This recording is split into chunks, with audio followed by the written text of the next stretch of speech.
আসসালামু আলাইকুম। আপনাদের সকলকে আমি আমন্ত্রণ জানাচ্ছি আজকের এই আইন বিষয়ক অনুষ্ঠান, ক্রিমিনাল ল এর উপর এই আইন বিষয়ক অনুষ্ঠান ক্রিমিনাল জাস্টিস প্রোগ্রাম দেখবার জন্য। আমি আজাম অ্যান্ড কো সলিসিটরসের প্রিন্সিপাল সলিসিটর শাফিউল আজম।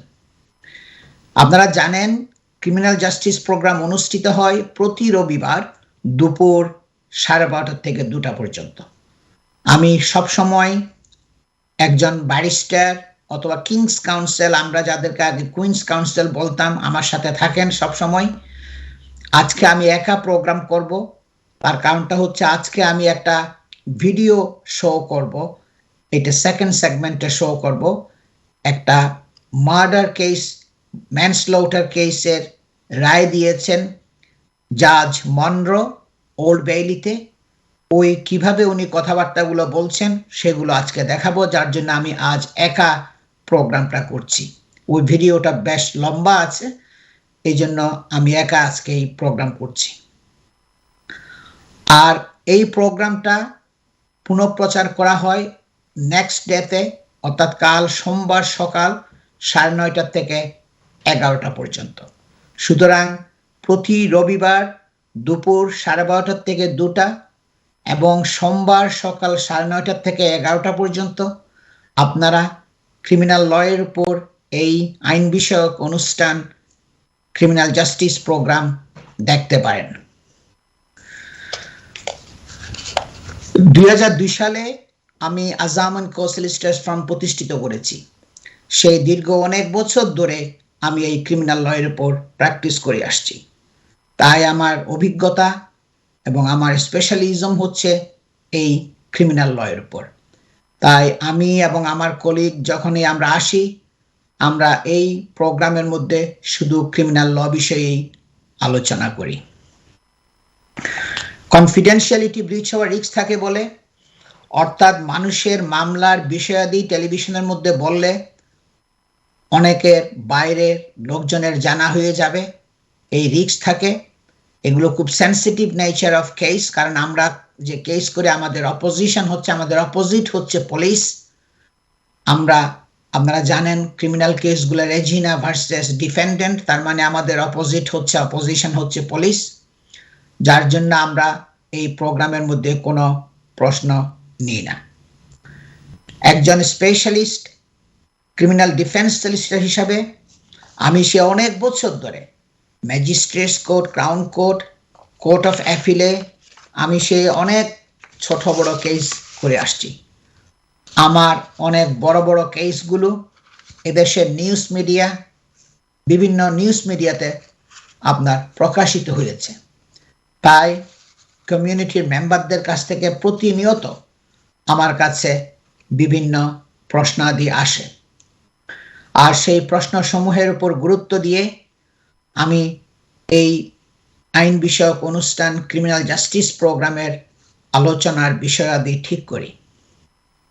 আর আজকের বিষয়ের মধ্যে থাকবে একটা হিস্টোরিক্যাল, একটা অগ্রগতি, ঐতিহাসিক অগ্রগতি এই দেশে হয়েছে, যে টেলিভিশনের মধ্যে দেখানো হয়েছে। জাজ ওল্ড বেইলির জাজ একটা মার্ডার থেকে ম্যানস্লটারে নেমে আসছিল কেসটা, কিভাবে রায় দিয়েছে এবং রায় দেওয়ার সময় জাজ কি কি কথাগুলো বলেছেন, রিমার্কগুলো করেছেন, সেন্টেন্সের রিমার্কগুলো, এইগুলো আপনারা শুনবেন। সেটা ভিডিওটা প্লে করা হবে আজকে। We are going to talk about the general principles of criminal law in this program. Every case has its own facts, merits, and demerits. If you are facing a criminal investigation or concerned about something that involves the police, always seek advice from a specialist criminal defense solicitor. সুতরাং police যদি আপনাকে arrest করে police স্টেশনে নিয়ে যায়, সেই কাজের জায়গা থেকে হোক, ঘর থেকে হোক, রাস্তার থেকে হোক, তখন সহসা দেরি না করে আপনার পছন্দের একজন অভিজ্ঞতা সম্পন্ন ক্রিমিনাল ডিফেন্স সলিসিটরের সাথে যোগাযোগ করে পরামর্শ নিয়ে মিটিং করে তারপর পুলিশের ইন্টারভিউ ফেস করবেন। এটা অত্যন্ত গুরুত্বপূর্ণ যে আপনি প্রপার অ্যাডভাইস নেওয়ার পরে আপনি পুলিশের ইন্টারভিউ ফেস করেন, কারণ এটার পরিণাম হতে পারে আপনার অনেক ভয়াবহ। আপনি যদি ঠিকমতো ইন্টারভিউ না দেন, আপনি হয়তো দোষী সাব্যস্ত হতে পারেন, কারণ এই ইন্টারভিউর রেকর্ডিংটাই কেস যখন ক্রাউন কোর্টে যাবে তখন একটা ব্যাকবোন হিসাবে কাজ করবে। এই ইন্টারভিউর আমাকে অনেকেই বলেছে যে আজম সাহেব আমাকে তো সময় দেয় নাই, 5 মিনিটও মিটিং করে নাই, 10 মিনিটও মিটিং করে নাই। আমি ডিসকাস না করে, সবকিছু না বুঝে, প্রজ অ্যান্ড কনস বিচার বিশ্লেষণ না করে আমাকে পুলিশের টেপ রেকর্ডে ইন্টারভিউতে নেওয়া হয়েছে। সেই পুলিশ যে সলিসিটর দিয়েছে, এবং আমার ইন্টারভিউর মধ্যে আমি অনেক ভুলভ্রান্তি করেছি। এগুলো কিন্তু টু লেট হয়ে যায়। অনেক এই মিস্টেক যেগুলো করবেন, সেই মিস্টেকগুলো অনেক সময় সংশোধন করা সম্ভব হয় না। এই জন্য আমি জানি আমাদের কমিউনিটির মেম্বাররা এই ধরনের ক্রিমিনাল কেসের জন্য পুলিশের ইন্টারোগেশনের ফেস করা, তাদের অভিজ্ঞতা নাই, তারা ডিল করে নাই, এটা খুবই চাপযুক্ত হয় তাদের জন্য। কিন্তু সোজা যে জিনিসটা মনে রাখতে হবে, আপনাকে একজন কারেক্ট এক্সপেরিয়েন্সড দক্ষ সলিসিটর এনগেজ করতে হবে এবং তার অ্যাডভাইস নিতে হবে। নিয়ে তারপর আপনি ইন্টারভিউ ফেস করবেন, এবং যে সলিসিটর আপনাকে গাইড করবে from the start to the end. আপনাকে শেষ হওয়া পর্যন্ত কোর্টে গেলে যে আপনাকে গাইড করবে, যেখানে তখন ভুলভ্রান্তি হওয়ার আর সম্ভাবনা থাকবে না। কোনো স্টেপ কোর্ট প্রসিডিংসের মধ্যে মিস হবে না। আপনার কর্তব্য করণীয় কি কি আছে সেগুলো আপনাকে সময় মতো বুঝাইয়া বলবে, এবং আপনি অ্যাডভাইস ফলো করে কেসটাকে তখন হ্যান্ডেল করতে পারবেন।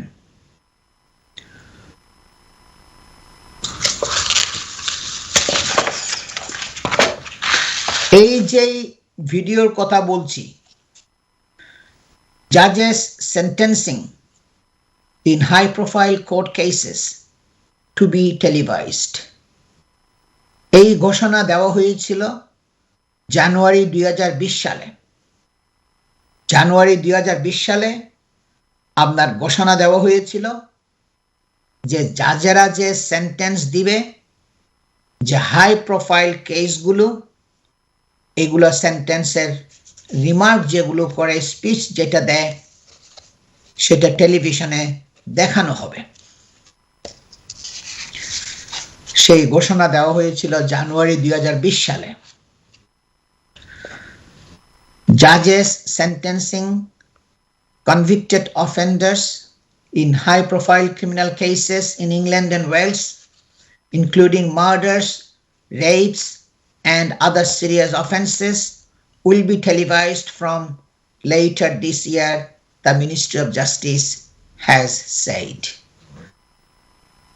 আইন মন্ত্রণালয়, জাস্টিস মিনিস্ট্রি ঘোষণা দিয়েছিল সেই জানুয়ারি 2020 সালে যে হাই প্রোফাইল কেসগুলো, murder case, manslaughter case, rape case, এই কেসগুলো যখন সেন্টেন্স দেওয়া হয় ইংল্যান্ড এবং ওয়েলসের মধ্যে, এইগুলা টেলিভিশনের মধ্যে দেখানো হবে। এই ঘোষণা দেওয়া হয়েছিল 2020 সালের জানুয়ারিতে, কিন্তু আসলে এটা ইমপ্লিমেন্টেশন হয় নাই। তার কারণটা হলো প্যান্ডেমিকের জন্য। প্রথম যেই ক্রাউন কোর্টের রায়, যেটা সেন্টেন্সিং, আপনারা জানেন central Criminal court old Bailey বলে 28 জুলাইতে একটা কেস হয়েছিল সেখানে, এবং সেই 28 জুলাইতেই ওই স্পিচের আপনার ভিডিও রেকর্ডিংসটা বিবিসি, ITN, স্কাই চ্যানেল সব টেলিভিশনের মধ্যে দেখানো হয়েছিল। আজকে আমরা ওইটা দেখাবো। The final stage of Crown Court trials, when judges deliver sentencing remarks, will be broadcasted to enable greater public understanding and scrutiny of court hearings. এই মিনিস্ট্রি অফ জাস্টিস থেকে বলা হয়েছিল এই হাই প্রোফাইল কেসগুলো জাজেরা যখন সেন্টেন্সিং রিমার্কের স্পিচ যেটা দেয় ওই স্পিচটা দেখানো হবে, ব্রডকাস্ট করা হবে টেলিভিশনের মধ্যে মানুষের বুঝার জন্য কিভাবে এই লাইফ সেন্টেন্স 20 বছর 30 বছর এই সেন্টেন্সগুলো যারা কিভাবে দিচ্ছে, কেন দিচ্ছে, এগুলো তদন্ত করার, স্ক্রুটিনি করার পাবলিকের সুযোগ হবে। এটা হইল একটা ডেমোক্রেটিক কান্ট্রির এগুলো তারা করে যে পাবলিক অ্যাওয়ারনেসের জন্য তারা এটা শুরু করেছে। তার কারণটা হলো কি, অনেকে বলে কেন আমাকে 20 বছরের সাজা দেওয়া হয়েছে, কেন রেপের জন্য আমাকে 25 বছরের প্রিজন সেন্টেন্স দেওয়া হয়েছে, কেন আমাকে 30 বছরের প্রিজন সেন্টেন্স দেওয়া হয়েছে, সে প্রচুর প্রশ্নের সম্মুখীন হতে হয়। অনেকে আসছে আমার কাছে যে আজম সাহেব আমরা আপিল করব। এই আপিলের প্রসপেক্ট তো কিন্তু খুবই সীমিত, সব কেসগুলো আপিল করা যায় না, সুতরাং এগুলো বুঝানো বড় মুশকিল, কারণ সব কেসগুলো তো আমার পক্ষে করা সম্ভব হবে না। সেই ম্যানচেস্টার, বার্মিংহাম, লিডস, বিভিন্ন জায়গার থেকে আমাদের ক্লায়েন্টরা আমার কাছে ফোন করে যে আজম সাহেব 20 বছরের সাজা দেওয়া হয়েছে, 25 বছরের প্রিজন সেন্টেন্স দেওয়া হয়েছে রেপের জন্য, এবং আমরা এগুলো তো এত বছর কিভাবে হবে, কেন হবে, এগুলো আমার কাছে প্রতিনিয়ত এই প্রশ্নগুলো আসে। যার জন্য এখন গভর্নমেন্টের পক্ষ থেকে এই পদক্ষেপ নেওয়া হয়েছে যে জাজের যে স্পিচ, সেন্টেন্সিং দেওয়ার আগে যে স্পিচ দেওয়া হয় সেটা টেলিভিশনের মধ্যে দেখানো হবে। Welcoming the development, the Justice Secretary said, this government, alongside the judiciary, is committed to improving public understanding of our justice system, and allowing cameras into the court will do so. আপনার সে বলছে কি, আমাদের সরকার জুডিশিয়ারির সাথে এক হয়ে, মানে বিচার বিভাগের সাথে এক হয়ে মিলিতভাবে, সম্মিলিতভাবে প্রতিশ্রুতিবদ্ধ অগ্রগতির জন্য, মানুষের ইমপ্রুভমেন্টের জন্য, বুঝতে যেন সুবিধা হয় আমাদের বিচার ব্যবস্থাটা, বিচার ব্যবস্থার স্বচ্ছতা কিরকম সেটা মানুষের বোঝার জন্য, সুবিধার জন্য আমরা প্রতিশ্রুতিবদ্ধ। এবং সে বলছে কি, এই যে টেলিভিশনের ক্যামেরা ক্রুদেরকে ক্রাউন কোর্টের রুমের মধ্যে ঢুকতে দেওয়া, এইটাই উইল ডু জাস্ট দ্যাট। আমাদের পাবলিকের একটা বিরাট জয় তারা বলছে। তার মানে এখন টেলিভিশনের ক্রুরা জাজের স্পিচগুলো ভিডিও রেকর্ডিং করবে এবং সেটা টেলিভিশনের মধ্যে দেখানো হবে, যেটা আজকে আমরা দেখাবো। It will ensure our courts remain open and transparent. এটা নিশ্চিত করবে আমাদের কোর্টগুলো ওপেন থাকবে এবং স্বচ্ছ থাকবে, and allow people to see justice being delivered to the most serious of offenders.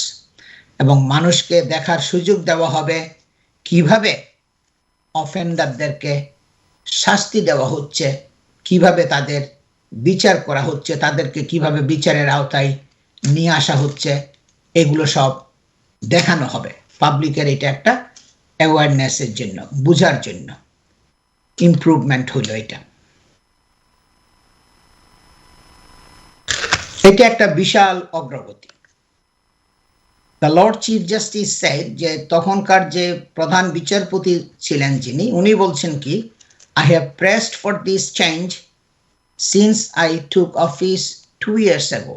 সে 2020 সালে জানুয়ারিতে যখন এটা ঘোষণা দেওয়া হয়েছিল, সে বলছিল কি, আমি এটার জন্য চাপ দিচ্ছিলাম সে 2 বছর আগে আমি যখন চাকরিতে জয়েন করেছি, সেই সময় থেকে আমি চাপ দিয়ে আসতেছিলাম যে পাবলিকরে বুঝক, পাবলিক যেন ক্রিটিসাইজ না করে, সমালোচনা না করে, পাবলিকদের বুঝার সুযোগ দেওয়া হোক, টেলিভিশনের ক্রুদেরকে কোর্ট রুমে ঢুকতে দেওয়া হোক, এবং জাজের যে স্পিচ সাজা দেওয়ার আগে লাইফ ইমপ্রিজনমেন্ট 20, 25, 30 বছর যে সাজা দিচ্ছে, এইখানে দেওয়ার কারণগুলো যেগুলো দেয় সেগুলো তখন পাবলিক শুনতে পারবে।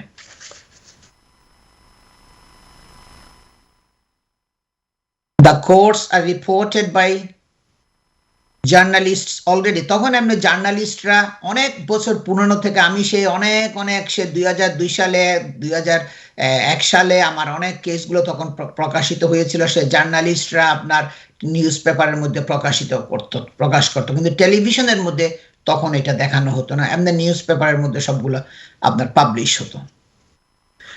But this gives an extra dimension to allow people to see the sentences judges pass on convicted criminals. কিন্তু এটা একটা এক্সট্রা মাত্রা যোগ হলো, কিভাবে জাজেরা সেন্টেন্স দিচ্ছে এটার মানুষের দেখার সুযোগ হলো, শোনার সুযোগ হলো, এবং তারা বুঝতে পারবে জাজের কথাগুলো যখন শুনবে কি কি রিজনিং গুলো জাজ দিচ্ছে এই সাজা দেওয়ার আগে, and to understand why they interpret the law and guidelines the way they do in each case, এবং কিভাবে জাজেরা আইনের ধারাকে বিশ্লেষণ করে সেটাও তখন পাবলিকের বুঝার একটা সুযোগ হবে। এটা হলো বিরাট অগ্রগতি, এটা ঐতিহাসিক, এবং ফার্স্ট টাইম যেটা to see the judge sentencing 25-year-old man, একজন 25 বছরের যুবককে, তার কিলিং হিজ গ্র্যান্ডফাদার, তার গ্র্যান্ডফাদারকে হত্যা করার জন্য জাজ সারা মনরো ক্যাসি, এখন তো আমরা কুইন্স কাউন্সিলকে কিংস কাউন্সিল বলি, ওল্ড বেইলিতে 28শে জুলাই যে রায় দিয়েছিল, সেন্টেন্সিং এর রিমার্ক করেছিল, সেটা আজকে দেখানো হবে। আমি দেখাবো আজকে ভিডিওর মধ্যে, সেকেন্ড সেগমেন্টের মধ্যে। এই 25 বছরের যুবক, সে তার গ্র্যান্ডফাদারকে হত্যা করেছিল, এবং জাজ সেখানে বলছিল, তাকে যখন সেন্টেন্স দিচ্ছিল 28শে জুলাইতে, সে অ্যালাউ করেছিল আপনার টেলিভিশনকে ভিতরে ঢুকার জন্য, তার রুমে তাকে ফিল্ম করার জন্য, রেকর্ডিং করার জন্য, এবং সেটা তখন বিভিন্ন নিউজের মধ্যে বিবিসি, ITN, স্কাই চ্যানেল সবগুলোতে দেখানো হয়েছিল। এবং জাজ বলছে কি, তাকে you presented a significant risk to the public, তুমি পাবলিকের কাছে একটা সিগনিফিক্যান্ট রিস্ক, তুমি খুব বড় একটা ঝুঁকি পাবলিকের জন্য। In a historic televised first camera have been allowed in court to show a judge sentencing a 25-year-old man to life imprisonment for stabbing his grandfather to death.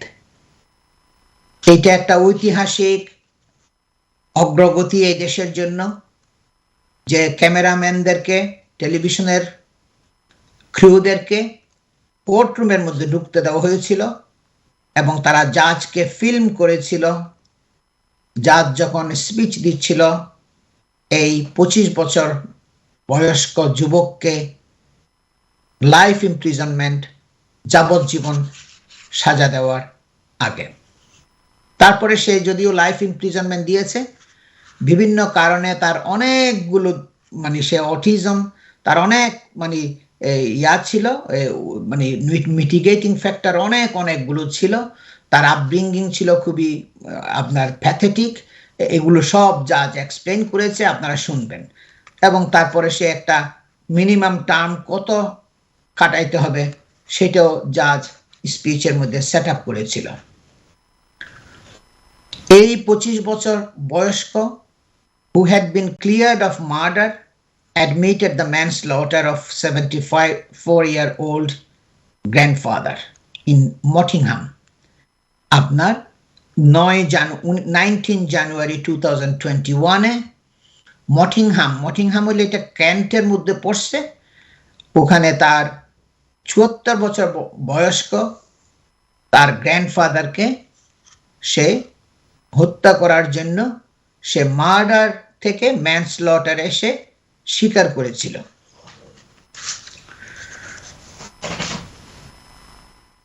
Making legal history, জাজ Sarah Munro Casey's sentencing of this young man was broadcasted from the Old Bailey in central London, as she told him a significant risk to the public. এবং এই যে জাজ Sarah Munro, old Bailey, যেটা এই দেশের central Criminal court, স্ট্র্যান্ডের মধ্যে আপনারা জানেন সে বিশাল এরিয়া। ওখান থেকে যখন সে রায় দিচ্ছিল, এটা টেলিভিশনরা তাকে ফিল্ম করেছিল এবং সে বলছে কি, তুমি পাবলিকের জন্য একটা সিগনিফিক্যান্ট রিস্ক, তুমি একটা বিশাল একটা পাবলিকের জন্য ঝুঁকি, তুমি এটা রিস্কি পাবলিকের জন্য, এটা সে বলছিল। TV cameras allowed into criminal court in England for first time, এবং ওই 28শে জুলাইতে প্রথমবারের মতো টেলিভিশনের ক্যামেরাম্যানদেরকে আপনার কোর্টরুমের মধ্যে ঢুকতে দেওয়া হয়েছিল। এই যে জাজের স্পিচটা, আমরা নেক্সট সেগমেন্টে, আমরা সেকেন্ড সেগমেন্টে আসব এবং ভিডিওটা প্লে করব, আপনারা শুনবেন। আমরা শর্ট একটা ব্রেকে যাচ্ছি দর্শক, ব্রেকের পরে আমি আবার ফিরে আসছি এবং আপনারা শুনবেন আপনার ওল্ড বেইলির জাজ মনরো যে স্পিচ দিচ্ছিল সেন্টেন্স দেওয়ার আগে, সেই ভিডিওটা আমরা প্লে করব। সবাই আমার সাথে থাকুন।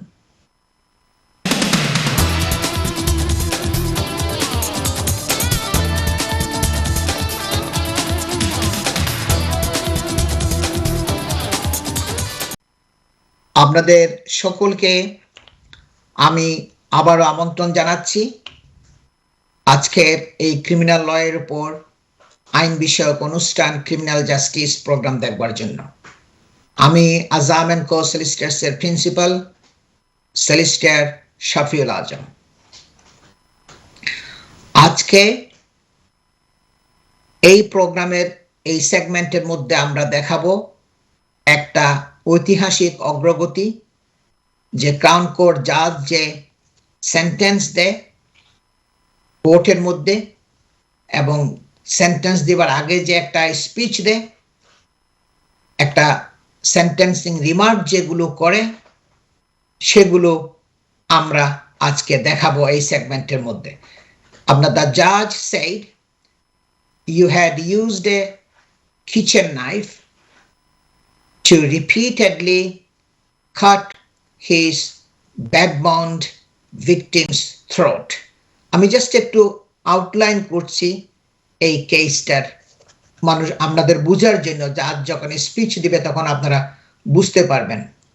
উইথ সিভিয়ার ফোর্স, জাজ বলছে কি, তুমি তোমার গ্র্যান্ডফাদার সে যখন বিছানার মধ্যে শায়িত ছিল তখন তুমি তাকে স্টেপ করেছ খুব ফোর্সফুলি এবং রিপিটেডলি, অনেকবার তুমি নাইফ দিয়ে তাকে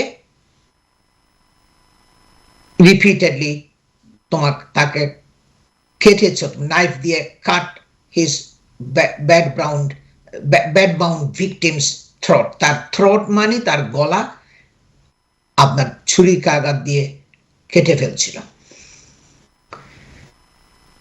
এবং সে বলছিল কি, stab him in the mouth and eyes, তুমি তার থ্রোটের মধ্যে ছুরিকাঘাত করেছ, তার মুখের মধ্যে ছুরিকাঘাত করেছ এবং তার চোখের মধ্যে ছুরিকাঘাত করেছ, until he was utterly powerless, এবং যতক্ষণ পর্যন্ত না সে একদম পাওয়ারলেস হয়েছিল, কোনো পাওয়ার ছিল না, তুমি তাকে ছুরিকাঘাত করেছিল। আপনারা শুনবেন জাজের এখন সেন্টেন্স দেওয়ার আগে যে স্পিচ দিচ্ছিল সেটা। আমি কন্ট্রোল রুমকে আমি রিকোয়েস্ট করছি আপনারা প্লিজ জাজের ভিডিওটা প্লে করেন please.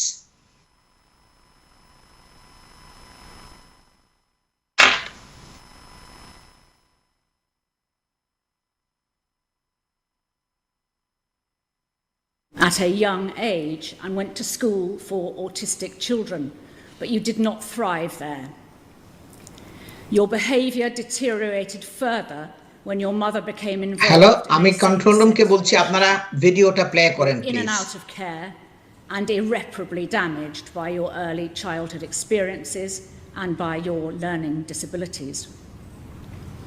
Throughout your childhood and adult life, you had a very strong and positive relationship with your maternal grandparents. You loved and love your Nan very much, and she loved and still loves you.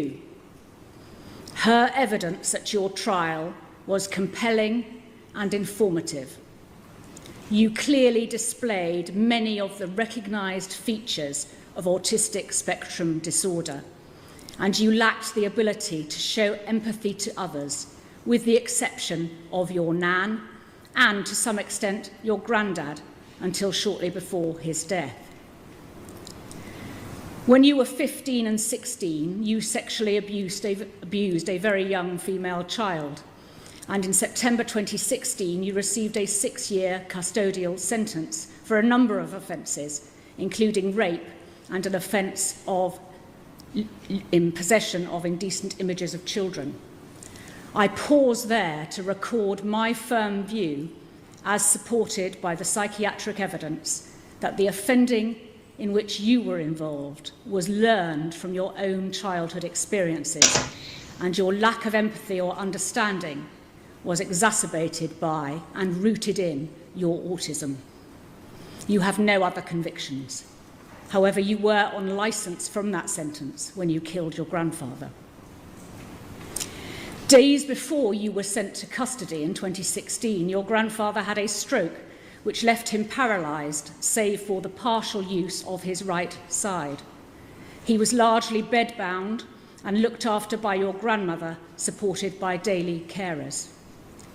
While you were serving your sentence, you were the victim of violence at the hands of other prisoners.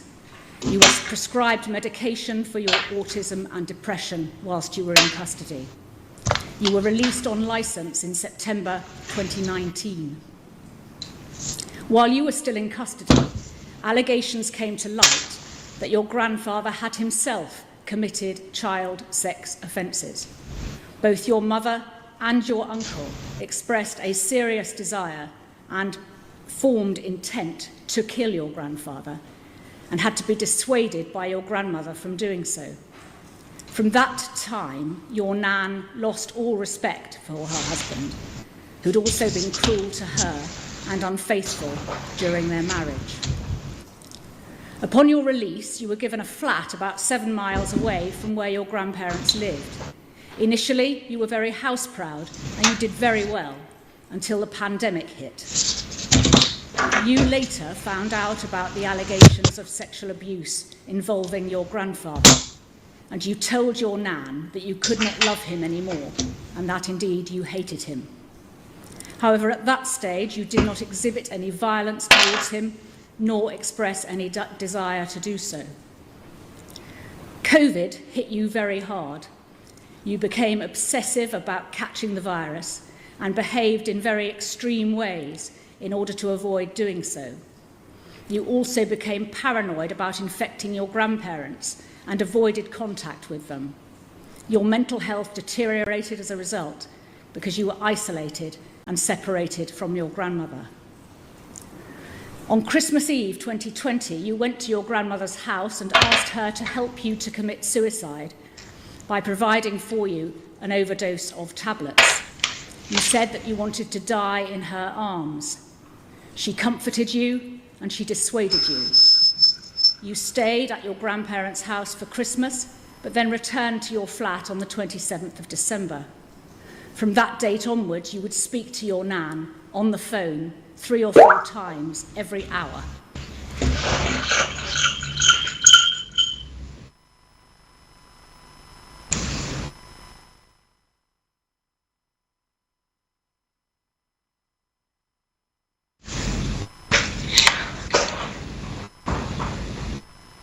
দর্শক, আপনারা শুনতে পাচ্ছেন জাজের speech. আমি দর্শক control রুমকে বলবো আপনারা একটু pause করেন। এই স্পিচটা আপনার জাজ ওল্ড বেইলি থেকে দিচ্ছে, সেন্ট্রাল ক্রিমিনাল কোর্ট, যেটা আপনারা চিনেন সেন্ট্রাল লন্ডনের স্ট্র্যান্ডের মধ্যে যেটা বিরাট হাইকোর্ট কম্পাউন্ড যেখানে আছে, ওখানে Old Bailey Central Criminal Court. জাজের নাম হচ্ছে জাজ মনরো, কিংস কাউন্সিল, যারা আমরা আগে বলতাম কুইন্স কাউন্সিল। এবং juror heard during the trial the brutal attack was carried out with the intention to kill because this 25 years old was very angry at learning of allegations against his grandfather of historical sexual abuse. আপনার জুরি trial হয় crown কোর্টের মধ্যে। এইগুলা 12 জন জুরি, members of the public, তারা কেসটা শুনে এবং শোনার পরে তারা রায় দেয়। অনেক সময় ইউনানিমাস ভার্ডিক্ট, 12 জনের 12 জনে বলে দোষী, অথবা 10 জন বলে দোষী, অথবা 11 জন বলবে দোষী। কিন্তু যদি 9 জন যদি বলে 10 জনের কম যদি হয়, তখন কিন্তু আর এইটা দোষী হয় না। এই ক্রাউন কোর্টের মধ্যে এই দোষী বলার পরে জাজের দায়িত্ব হয়ে যায় তখন শাস্তি দেওয়া, এবং শাস্তি দেওয়ার আগে যে একটা স্পিচ দেয় সেটা আপনারা শুনছেন। এবং সে বলছে কি, তুমি খুব অ্যাংরি ছিলা at learning of allegations against his grandfather of historical sexual abuse, যে সে অনেক হিস্টোরিক্যাল সেক্সুয়াল অ্যাবিউজ করেছে, বাচ্চা মেয়েদেরকে অ্যাবিউজ করেছে সেক্সুয়ালি, তার গ্র্যান্ডফাদার। এগুলো শোনার পরে সে খুবই ক্ষুব্ধ হয়েছিল, খুবই রাগান্বিত হয়েছিল। এবং সে আরো শুনছে কি, সে তার গ্র্যান্ডমাদারকে অ্যাবিউজ করত, খারাপ ব্যবহার করত, গুড ট্রিটমেন্ট করে নাই। এবং এগুলো সব শোনার পরে সে খুবই রাগান্বিত হয়েছিল এবং ডিসিশন নিয়েছিল তাকে হত্যা করার জন্য। এটা খুবই লোমহর্ষকর কেস। আপনারা শুনবেন জাজের বিভিন্ন মন্তব্যগুলো যেগুলো করছে। The court heard the defendant, who was born with a congenital hearing impediment, তার মানে তার একটা congenital hearing impediment মানে জন্মগত তার প্রতিবন্ধকতা ছিল, শ্রুতি প্রতিবন্ধকতা ছিল, এটা একটা রোগ। and grow up in a difficult time, সে খুব কঠিন জীবন তার চাইল্ডহুড থেকে সে লিড করেছিল। এবং জাজ Munro, setting out his troubled family background and early childhood experiences, which she said had left him irreparably damaged মানে তার অপূরণীয়, তার এই যে চাইল্ডহুড থেকে সে যে খুব কঠিন চাইল্ডহুড লাইফ লিড করেছে এবং তার যে ব্যাকগ্রাউন্ড যেটা ছিল, ফ্যামিলি ব্যাকগ্রাউন্ড, এবং তার বাপ তার মাকে ছেড়ে চলে গিয়েছিল, এবং এই টাফ লাইফ তার একটা অপূরণীয় ড্যামেজ করেছিল তাকে। এইটা আপনার জাজ বলছে। আমি কন্ট্রোল রুমকে রিকোয়েস্ট করব আপনারা জাজের স্পিচটা আবার প্লে করেন please. On the 6th of January of 2021, you rang your nan again, intent on killing yourself. She tried to persuade you not to do so, but you called the RSPCA and asked them to collect your pet ferret, telling the operator that you were going to commit suicide. The operator noted that you were speaking most bizarrely and making very little sense. That call was recorded, and the jury heard the nature of the things which you were saying, which were psychotic in nature. Of particular concern is your assertion in that call that you'd been looking at child pornography and had exposed yourself.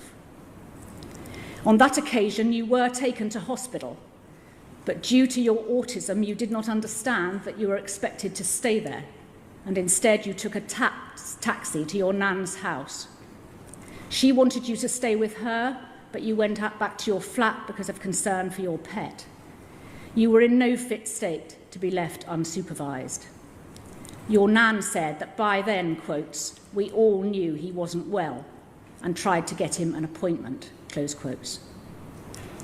On the 14th of January, you attempted suicide again, firstly by trying to hang yourself and then by drinking bathwater contaminated with bleach. You were taken to accident and emergency, but released to the home treatment team. Your nan described you on that day as, quotes, absolutely tormented. You were only relaxed if you could lie next to your nan and hold her arm. Your medication was increased, and your home treatment team was then changed from the team which had been looking after you near your flat to the one near your grandparents. From the 15th of January, you never left your nan's address again until your arrest for murder. You spent your days with your nan and continued to speak about demons who were out to get you. At about this time, your mother told you that she would not have peace until your grandfather was dead. You also knew by then how unhappy he had made your grandmother. On the 18th of January, you watched a film with your nan about an abused orphan and texted your mother about the effect that film had had upon you. On the morning of the killing, the 19th of January, the carers came as usual to see to your grandfather's needs. When they had gone, your nan took him a biscuit and a cup of coffee. That was the last time she saw him alive. She noted that you were jittery and couldn't rest. You asked to lie down next to her, which you did. However, when she got up, you then went downstairs. It was about 11:30 or 11:45 that morning. You selected a knife from the kitchen and you went to your grandfather's room. You then cut his throat repeatedly with severe force. You stabbed his mouth so that he could not cry out, and his eyes so that he couldn't look at you as you killed him. He tried in vain to protect himself by raising his right arm. He was utterly powerless. There were a total of 21 stab wounds to the face, 7 to the torso, and obvious defence injuries. He died very quickly of massive blood loss. Following the killing, you told your nan what you had done, saying, quotes, he can't hurt you anymore, nan. You also texted your mother saying, quotes, Mum, I've killed Grandad. I love you. Your nan called 999 and you sat with her. At one point you went upstairs and sat on the windowsill. I'm satisfied that you had it in mind to jump to your death, but your nan persuaded you to come in and you calmly sat with her until the police arrived. You were entirely cooperative. Your nan told the police, quotes, we all wanted to kill him, close quotes. That was a reference to your granddad. While you were in custody before your trial, there were numerous mental health assessments which resulted in a divergence of opinion as to the true nature and extent of your mental illness. The psychiatrists instructed on your behalf for your trial had access to all your records and had greater expertise in determining the true position. In the light of the jury's verdict, I propose to proceed on the basis that the defence experts, Dr. Cumming and Dr. Coe, were correct in their diagnosis of autistic spectrum disorder, depression and adjustment disorder, the latter as a result of finding out about the allegations of sexual abuse by the deceased. Their view was that your diagnosed medical conditions substantially impaired your ability to form a rational judgment. You did not think that there was an alternative to killing your granddad. You did not think about the consequences and did not have the skills to manage conflict or to see the bigger picture due to your obsessional and tunnel vision. On the other hand, you did understand that you were killing your granddad and had decided to do so. This is দর্শক, আপনারা শুনছেন Kings council জাজ Munro old বেইলিতে বসে সে আপনার sentence দিচ্ছিল life imprisonment একটা ম্যানস্লটারের জন্য এই 25 বছরের যুবককে, এবং দেওয়ার আগে সে স্পিচ দিচ্ছিল কি কি কারণগুলো। সে বলছে তুমি তো আটারলি পাওয়ারলেস অবস্থায় তুমি তাকে হত্যা করেছ, তুমি নাইফ সিলেক্ট করেছ কিচেনে যাওয়ার পরে, এবং তুমি তোমার নানকে বলছো কি সে তোমাকে আর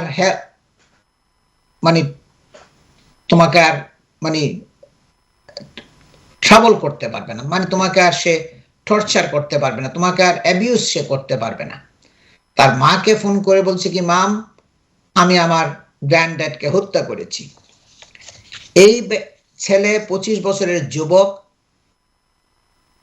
shortly after his birth, and her new partner was extremely cruel. His father left shortly after his birth.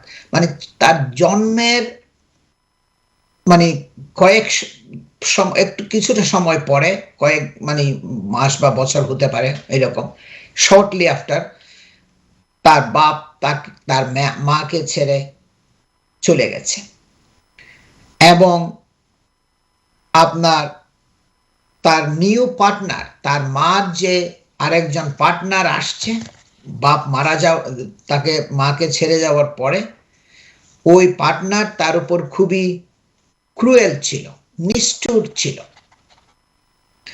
to the defendant who was diagnosed with autism at a young age.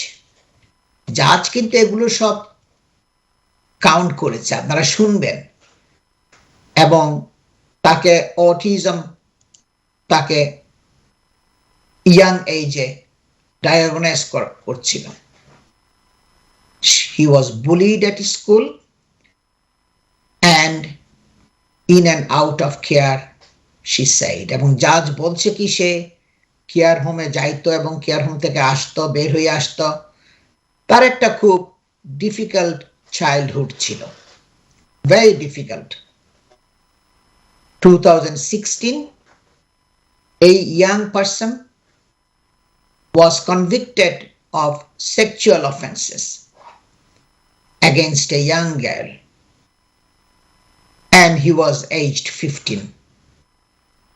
তার বয়স ছিল তখন 15 বছর, এবং সেই সময় তাকে একটা সেক্সুয়াল অফেন্সের জন্য কনভিক্ট করা হয়েছিল, এবং he was released from youth detention in September 2019. যেহেতু সে ইয়াং 15 years এজ ছিল এবং সেক্সুয়াল অফেন্সেসের জন্য কনভিকশন করার পরে ইয়াংদেরকে সাধারণত একটা ইয়াং অফেন্ডার্স ইনস্টিটিউশনে রাখা হয়, ইউথ ডিটেনশন সেন্টারে। সেখান থেকে সে সেপ্টেম্বর 2019 সালে বের হয়ে আসছিল। In the months before the killing, মানে কয়েক মাস আগে তার গ্র্যান্ডফাদারকে হত্যা করার, he was depressed and had suicidal thoughts as he became aware of allegations of sexual abuse against his grandfather, who was also said to have treated his wife badly and had affairs. সে খুব একদম ডিপ্রেশনে ভুগছিল এবং সে যখন জানতে পারছিল কি তার grandfather sexual abuse করেছে, হিস্টোরিক্যাল সেক্সুয়াল অ্যাবিউজ মানে ইয়াং চিলড্রেনদেরকে, এবং তার গ্র্যান্ডমাদারকে খুব খারাপভাবে ট্রিট করেছে, এবং তার গ্র্যান্ডমাদারের সাথে থাকা অবস্থা তার অন্য মহিলার সাথে অ্যাফেয়ার্স ছিল, এগুলো শুনে সে খুব ডিপ্রেসড হয়েছিল এবং সে সুইসাইড করতে চাইছিল। এগুলো জাজ শুনছে। That love turned to hatred of his grandfather and he developed an obsessional tunnel vision, leading to a determined decision to kill in a ferocious way, the judge said. তখন জাজ বলছে কি, তোমার এই মধ্যে তুমি যাচ্ছিলা, তুমি একটা অবসেসড হয়েছিল এবং ফেরোসাসলি হিংস্রভাবে তুমি তোমার গ্র্যান্ডফাদারকে হত্যা করার জন্য সংকল্পবদ্ধ হয়েছিল। দর্শক, আমরা শুনবেন এই জাজের স্পিচটা এখনো শেষ হয় নাই, নেক্সট সেগমেন্ট আবার কন্টিনিউ করা হবে। আমি শর্ট একটা ব্রেকে যাচ্ছি, আপনারা মানে শুনতে থাকেন। আমরা লাস্ট সেগমেন্টে এই ভিডিওটা আবার কন্টিনিউ করা হবে, আপনারা শুনবেন কি পরিমাণ লাইফ এন্ড ইমপ্রিজনমেন্ট দিয়েছে, মিনিমাম সেন্টেন্স কয় বছর কাটানোর জন্য বলছে, এগুলো সব শুনবেন জাজের স্পিচটা। আপনারা সবাই আমার সাথে থাকুন।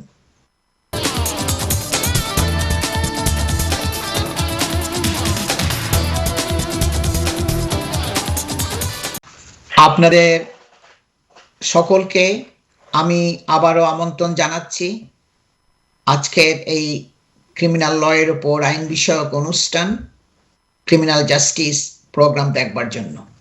আমি আজাম এন্ড কো সলিসিটরসের প্রিন্সিপাল সলিসিটর শাফিউল আজম। আপনারা শুনছিলেন গত সেগমেন্টের মধ্যে জাজ সারা মনরো কিউসি যে ওল্ড বেইলিতে বসে সেন্ট্রাল ক্রিমিনাল কোর্ট যে স্পিচ দিচ্ছিল লাইফ ইমপ্রিজনমেন্ট দেওয়ার আগে, সেটা শুনছিলেন। এই 25 বছর বয়স্ক যুবক, সে তার গ্র্যান্ডফাদারকে হত্যা করার পরে সে তার নানিকে ফোন করেছিল, বলছিল কি he can't hurt you anymore, he told his nun after the killing, যে নান সে তোমাকে আর কষ্ট দিতে পারবে না। হত্যা করার পরে সে এই কথা তার নানিকে বলছিল এবং sent a text message to his mother, তার মাকে একটা টেক্সট মেসেজ পাঠিয়েছিল saying, Mom, I have killed granddad, I love you. সে বলে, আমি আমার গ্র্যান্ডড্যাডকে হত্যা করেছি, I love you. He said he was said to have autistic spectrum disorder, which combined with other emotional and mental factors diminished his responsibility for his killing.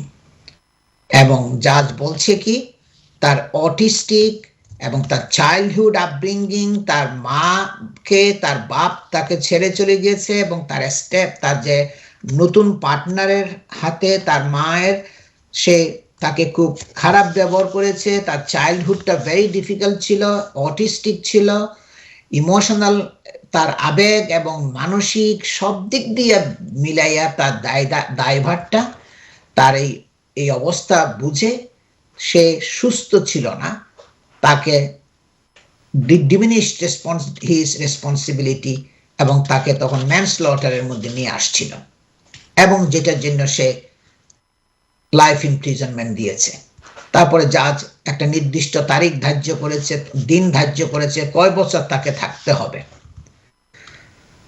After weighing up aggravating and mitigating factors, the judge তাকে বলছিল কি তার যেই পয়েন্টগুলো অপরাধের মাত্রা বাড়াইয়া দিবে এবং যে জিনিসগুলো অপরাধের মাত্রাকে কমাইয়া দিয়েছে, মনে করেন তার অটিজম ছিল, অটিস্টিক ছিল, তার মানসিক রোগী ছিল, তার আপব্রিঙ্গিং চাইল্ডহুড থেকে খুবই ডিফিকাল্ট আপব্রিঙ্গিং ছিল এবং সে ইমোশনালি খুব এফেক্টেড ছিল, কারণ তার গ্র্যান্ডফাদার হিস্টোরিক্যাল সেক্সুয়াল অ্যাবিউজ করেছে এবং গ্র্যান্ড মাদারকে অ্যাবিউজ করেছে, টর্চার করেছে, হার্ট করেছে, এবং এগুলো সব মিলে সে একটা আবেগ তার এবং মানসিক রোগী এবং আবেগের তার বশবর্তী হয়ে গিয়েছিল।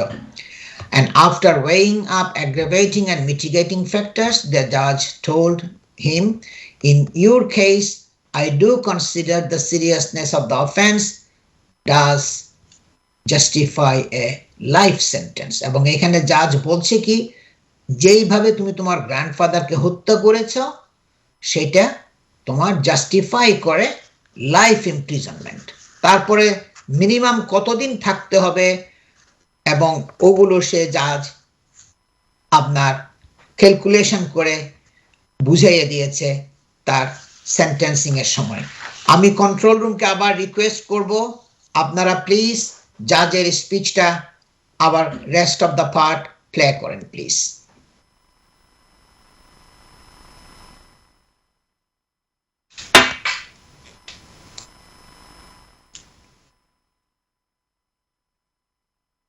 Exercise.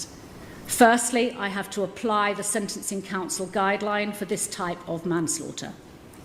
I begin by assessing the level of responsibility which you retained for the killing. There are 3 levels: high, medium, and lower.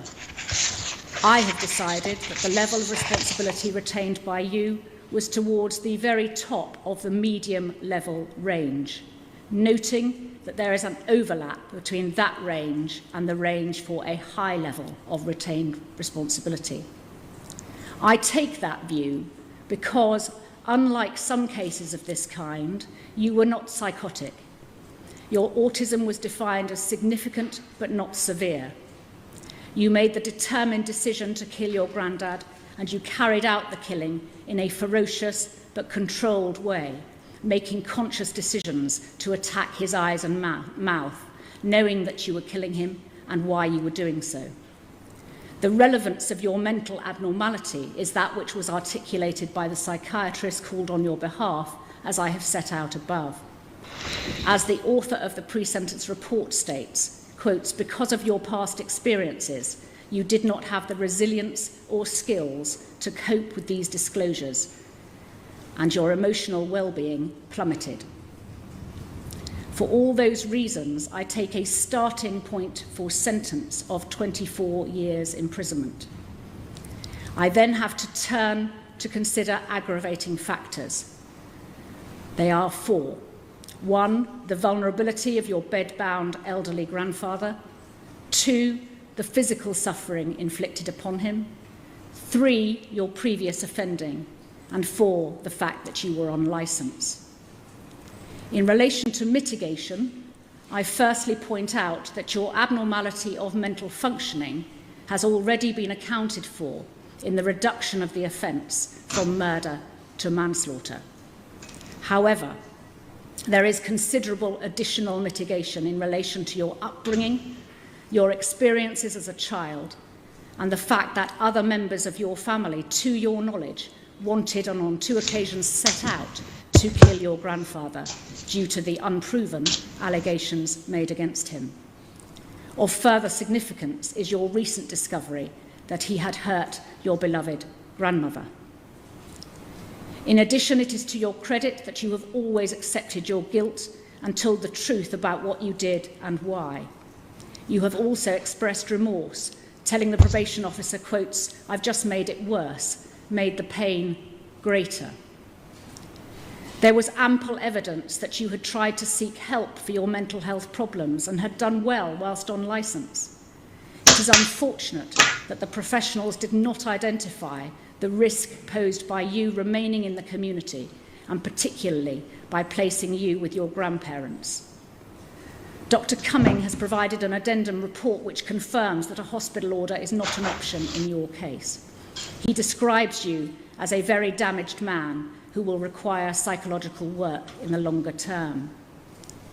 In my view, the mitigating factors balance out the aggravating factors so that I do not add to the notional term of 24 years. I then have to consider dangerousness. The probation officer has accurately set out the relevant considerations, and I agree with her assessment and the reasons for it. In my judgment, you do present a significant risk to the public, occasioned by the commission of further specified offences, due firstly to your previous serious offending, secondly the fact that there is evidence that you have a continuing interest in illegal pornography, thirdly the suddenness of your deterioration, and fourthly the seriousness and ferocity of the attack upon your grandfather. You therefore fit the criteria for a dangerous offender. Section 285 of the Sentencing Act 2020 provides that as I have determined you meet the dangerousness criteria, I then have to decide whether the seriousness of the offence of manslaughter is such as to justify the imposition of imprisonment for life.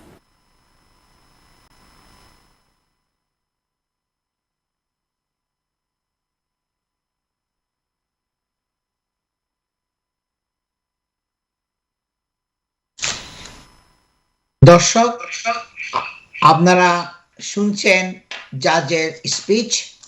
এটা landmark moment for open justice. আমাদের বিচার ব্যবস্থার স্বচ্ছতার জন্য এটা একটা বিশেষ মুহূর্ত। এটা প্রথমবারের মতো 28শে জুলাইতে ক্রাউন কোর্ট জাজের যে স্পিচ দিচ্ছিল সেটা টেলিভিশনে দেখানো হয়েছিল, এবং এটা দেখানো হয়েছিল আপনার স্কাই নিউজে, বিবিসিতে, ITN-এ, সব টেলিভিশন চ্যানেল, প্রায় চ্যানেলগুলোতে এটা দেখানো হয়েছিল। The decision to allow cameras in Crown Courts in England and Wales for criminal trials follows a change in law in 2020, but implementation was delayed due to COVID-19 pandemic.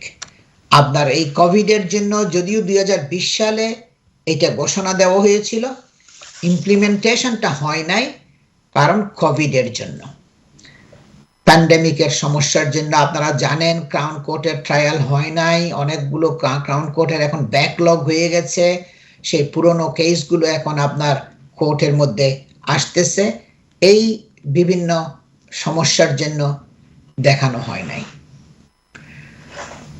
Coverage will be restricted to the judge handing down a sentence and explaining the reasons for it. এই যে television coverage যেটা, সেটা আপনার restricted থাকবে শুধু জাজকে দেখানোর জন্য, এবং জাজে যে স্পিচ দিচ্ছিল এবং সেন্টেন্সের যে রিমার্ক করতেছিল, বিভিন্ন কারণগুলো দিচ্ছিল, শুধু সেগুলোই দেখানো হবে। Only the judge will be filmed to protect the privacy of victims, witnesses and jurors. আপনার শুধু জাজকেই দেখানো হবে টেলিভিশনের মধ্যে। আপনারা দেখছেন যখন ভিডিওটা দেখানো হচ্ছিল, আপনারা শুধু জাজকে দেখেছেন। আপনারা যে কমপ্লেনেন্ট, যে ভিকটিম অথবা উইটনেস যারা ছিল, অথবা জুরর যারা ছিল, যে 12 জন জুরি, তাদেরকে দেখানো হবে না প্রাইভেসির জন্য, গোপনীয়তা রক্ষার জন্য এবং তাদেরকে প্রোটেকশনের জন্য। The move will open up some of the most high-profile courts. The Old Bailey routinely hears some of the most complex cases, including murders and terrorism trials. এবং হাই প্রোফাইল কোর্টগুলোর মধ্যে এখন ক্যামেরাম্যানরা যাবে, এবং ওল্ড বেইলি হচ্ছে সবচেয়ে আপনার important court, যেখানে বড় বড় মার্ডার ট্রায়াল, টেরোরিজম ট্রায়ালগুলো হয়, এবং এই যে সেন্টেন্সিংটা দেওয়া হয়েছে সেটা ওল্ড বেইলির জাজ দিয়েছে, এবং সেটা আপনারা শুনছিলেন।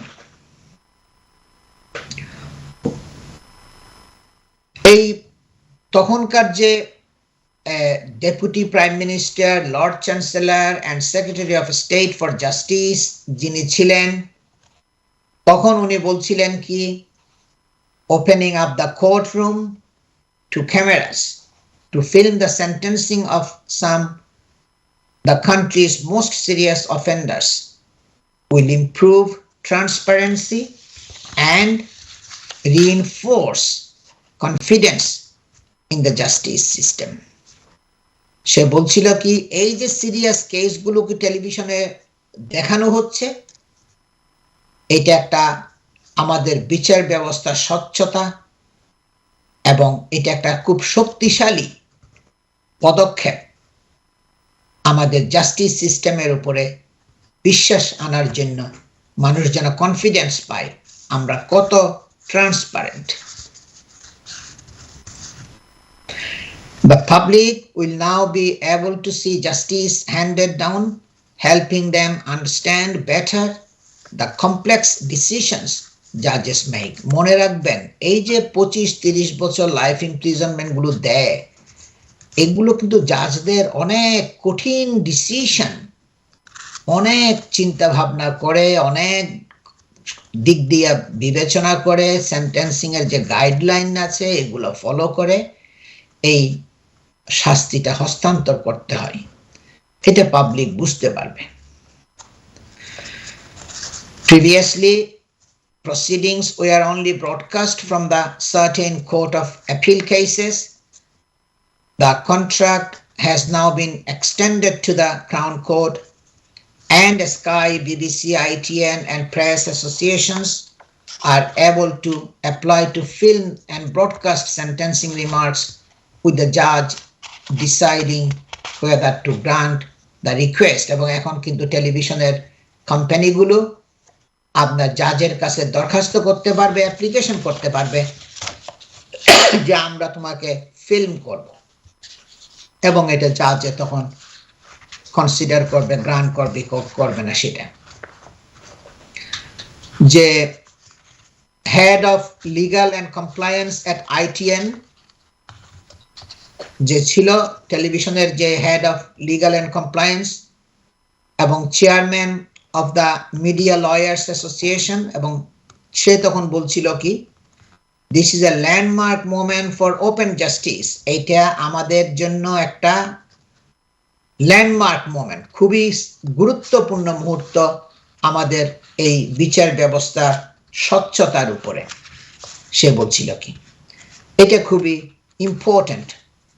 Court reporting is vital to democracy and the rule of law, and this long overdue change is welcomed. এবং সে বলছে কি, কোর্টের রিপোর্টিংটা এটা খুবই গুরুত্বপূর্ণ আমাদের গণতন্ত্র, ডেমোক্রেসির জন্য এবং আইনের শাসনের জন্য, এবং এখন টেলিভিশনের মধ্যে এটা দেখানো হচ্ছে, এবং এইটাই হলো আমাদের একটা বিরাট একটা অগ্রগতি, হিস্টোরিক্যাল এটা, এবং এটা আমাদের ভিউয়ারদের জন্য একটা বিরাট জয়।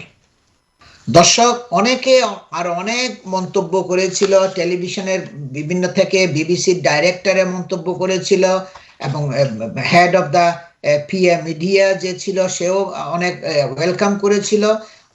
অনেকের রিপোর্টিং গুলো এটা নিউজ পেপারে আসছে, এই টেলিভিশনের ক্রুদেরকে মানে ওয়েলকাম করেছে যে কোর্টের জাজেরা আসার জন্য, ফিল্ম করার জন্য। আজ আমার সময় শেষ হয়ে গেছে। আজকের প্রোগ্রামটা আপনারা কালকে আবার দেখতে পারবেন সকাল 9:30 থেকে 11টা পর্যন্ত এনটিভিতে। তাছাড়া এনটিভি ইউরোপের ফেসবুক, ইউটিউব, টুইটার, ইনস্টাগ্রামে লগ ইন করলে আপনারা প্রোগ্রামের লিঙ্ক পাবেন। তাছাড়া সলিসিটর শাফিউল আজাম এন্ড কো সলিসিটরস, এই নামে যদি আপনি গুগলের মধ্যে এই নামগুলো বসাই যদি গুগল সার্চ করেন, তখন আপনারা প্রোগ্রামের লিঙ্ক পাবেন। সবাই ভালো থাকুন, সুস্থ থাকুন, এবং সকলের প্রতি আমার শুভকামনা থাকলো। আসসালামু আলাইকুম।